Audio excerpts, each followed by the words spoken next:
নমস্কার, আমি সৌমিত্র রয়। আমাদের একটা সিরিজ চলছে হস্তরেখা আর কিছু তথ্য। আজকের আমরা ডিসকাস করব স্ট্যান্ডিং লাইন্স আর স্লিপিং লাইন্স, মানে আমাদের হাতে যে খাড়া লাইনগুলো আছে আর যে শোয়া লাইনগুলো, ওগুলো কেমন হয় ওই ব্যাপারে আমরা আলোচনা করব।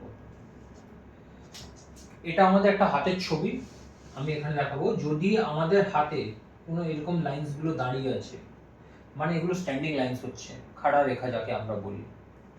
আর যদি কোনো লাইন্স এরকম করে আছে তো ওকে আমরা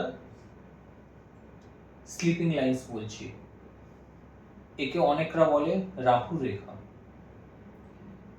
আপনাকে বোঝানোর জন্য বলছি, যদি মেনে নাও আমার একটা লাইন গেছে এরকম, ওটাকে যদি কোনো লাইন কেটে দেয় তাহলে এটাকে হচ্ছে রাহু রেখা।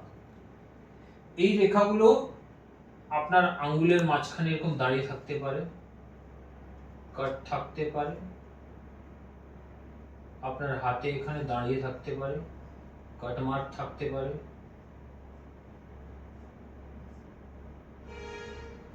আলাদা আলাদা জায়গায় ক্রস মার্ক থাকতে পারে।